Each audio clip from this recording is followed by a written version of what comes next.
Dear viewers, welcome to Shine Computer Academy. आज मैं आपको MS पावरपॉइंट 2021 का लेक्चर नंबर 4 पढ़ाने जा रहा हूँ। पिछले लेक्चर में हमने MS पावरपॉइंट 2021 के ट्रांजिशन टैब और एनिमेशन टैब को मुकम्मल कर लिया। तो आज हम MS पावरपॉइंट के रिव्यू, रिकॉर्ड और व्यू टैब को पढ़ेंगे।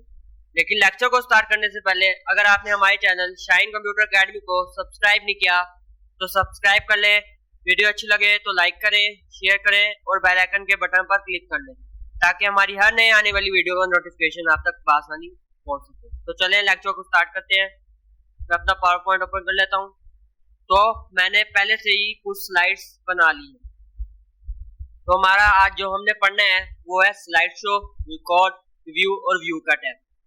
तो हम स्लाइड शो पर क्लिक करते हैं और यहाँ पर पहली जो कमांड है वो है फ्रॉम बिगनिंग। इस कमांड का इस्तेमाल ये है कि अगर हम अपनी स्लाइड्स को शुरू से प्ले करना चाहते हैं तो हम फ्रॉम बिगनिंग पर क्लिक करेंगे। तो ये देखें हमारी स्लाइड शुरू से स्टार्ट हुई है। और उसके बाद नेक्स्ट जो कमांड है वो है फ्रॉम करंट स्लाइड।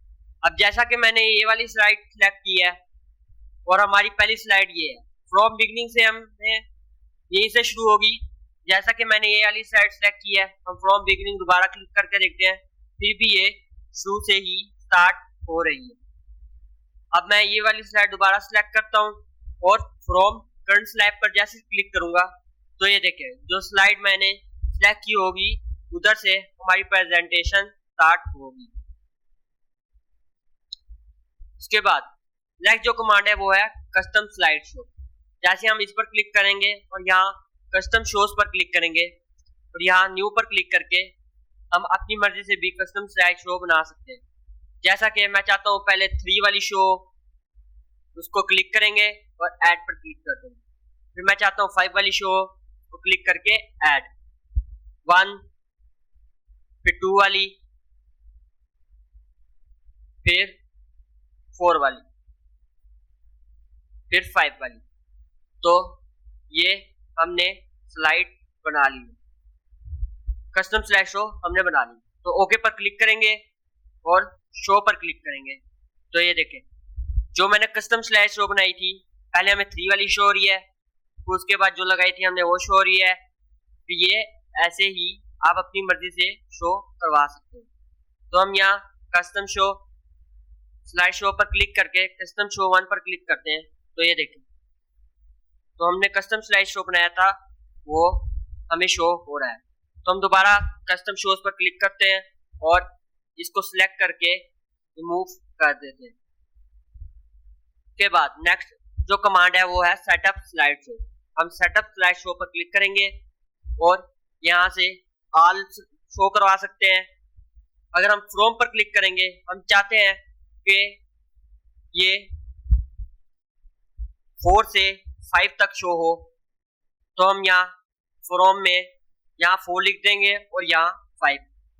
यहाँ आपने वो लिखनी है जहाँ से आप शो करवाना चाहते हैं, जहाँ एंड करवाना चाहते हैं आपने यहाँ वो स्लाइड टाइप कर देनी है और ओके पर क्लिक करना है। अब हम F5 प्रेस करके देखते हैं। तो ये देखें मैंने जो स्लाइड्स नंबर डाले थे वो ही शो होगी, ये 4 और 5 शो हुई है। तो हम स्लाइड को एंड करते हैं। अब हम चाहते हैं नहीं सारी शो, तो हम दोबारा ऑल पर क्लिक करके ओके करेंगे। F5 प्रेस करके देखते हैं। तो ये देखें सारी शो हो रही है। उसके बाद नेक्स्ट जो कमांड है हाइड स्लाइड। मैं चाहता हूँ इस स्लाइड को हाइड कर दूं, तो हाइड स्लाइड पर जैसे ही क्लिक करूंगा उस स्लाइड को पहले सिलेक्ट करना है, फिर हाइड स्लाइड पर क्लिक करना है, तो ये स्लाइड हाइड हो जाएगी। अब हम F5 प्रेस करके देखते हैं। तो देखें वो वाली स्लाइड हाइड हो गई है, वो हमें शो नहीं हो रही। तो जो स्लाइड हमने हाइड की थी उसको सिलेक्ट करना है और दोबारा हाइड स्लाइड पर क्लिक करना है, तो वो अनहाइड हो जाएगी। उसके बाद नेक्स्ट जो कमांड है रीहेरेस टाइमिंग्स। स्लाइड की टाइमिंग एडजस्ट करना चाहते हैं तो हम रीहेरेस स्लाइड को सिलेक्ट करेंगे और रीहेरेस टाइमिंग पर क्लिक करेंगे। तो ये देखिए टाइमिंग हो रही है। हम चाहते हैं पहले स्लाइड 3 सेकंड 4 सेकंड की हो, फिर दूसरी स्लाइड हो 2 सेकंड की, फिर तीसरी स्लाइड हो 3 सेकंड की, ये 1 सेकंड की रखते हैं और ये भी 1 सेकंड की रखते हैं और हम यहाँ पर यस पर क्लिक करते हैं और हम F5 प्रेस करके देखते हैं।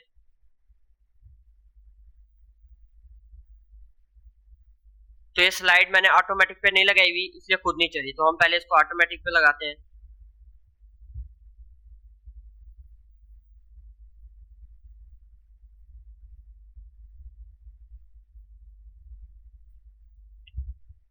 और अब देखते हैं।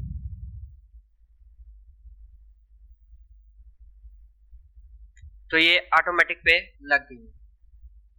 तो जो हमने टाइमिंग लगाई थी उसी टाइमिंग से ये चल रही है। हम दोबारा करके देखते हैं। ये रेस टाइमिंग,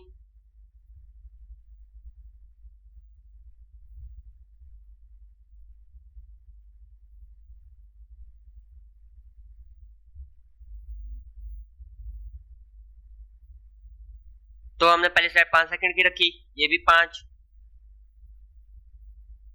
2,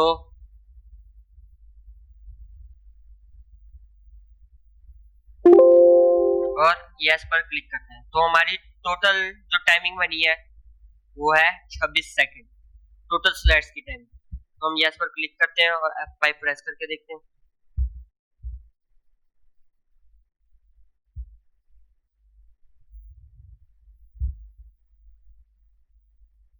तो हमारी स्लाइड्स उसी टाइमिंग पर चलेंगी। तो नेक्स्ट जो कमांड है वो है रिकॉर्ड की। अगर आप स्लाइड्स को रिकॉर्ड करना चाहते हैं तो यहाँ से रिकॉर्ड स्लाइड्स पर क्लिक करके इसे रिकॉर्ड भी कर सकते हैं। तो मैं यहाँ इसको नेक्स्ट करता हूँ, इसको नेक्स्ट करता हूँ और एंड ऑफ स्लाइड हो, तो हमारी स्लाइड्स रिकॉर्ड हो गई। तो हमें यहाँ इसका साउंड भी नजर आ रहा है, जो अगर आप साउंड भी रिकॉर्डिंग कर सकते हैं। हम इसे डिलीट कर देते हैं। उसके बाद नेक्स्ट है मॉनिटर। मॉनिटर आपने ऑटोमेटिक सिलेक्ट करना है, प्राइमरी मॉनिटर आपने सिलेक्ट नहीं करना। अगर आप प्राइमरी मॉनिटर सिलेक्ट करेंगे, पुराने मॉनिटर थे जो डिब्बे टाइप मॉनिटर थे उनके लिए ऑटोमेटिक सिलेक्ट करना है 16:9 की। उसके बाद नेक्स्ट जो टैब है वो है रिकॉर्ड का। हम रिकॉर्ड पर क्लिक करते हैं और अगर आप कोई रिकॉर्डिंग करना चाहते हैं तो आप यहाँ से रिकॉर्ड भी कर सकते हैं। स्क्रीनशॉट लेना चाहते हैं, यहाँ से स्क्रीनशॉट ले सकते हैं। स्क्रीन रिकॉर्डिंग करना चाहते हैं, स्क्रीन रिकॉर्डिंग कर सकते हैं। कोई वीडियो इंसर्ट करना चाहते हैं अपनी स्लाइड में तो वीडियो इंसर्ट कर सकते हैं। ये कमांड हम पहले भी पढ़ चुके हैं। ऑडियो इंसर्ट करना चाहते हैं, ऑडियो इंसर्ट कर सकते हैं। एक्सपोर्ट वीडियो करना चाहते हैं तो एक्सपोर्ट भी वीडियो कर सकते हैं। उसके बाद नेक्स्ट जो टैब है वो है रिव्यू का। रिव्यू में हमने सारी कमांडें पढ़ चुके हैं, ये हम वर्ड में सारी कमांडें पढ़ चुके हैं, तो आप इसको खुद एक्सप्लोर कर लीजिएगा। व्यू में भी सारी वही कमांडें हैं। तो ये था हमारा आज का लेक्चर। नेक्स्ट लेक्चर में हम पावर पॉइंट के प्रोजेक्ट को शुरू करेंगे।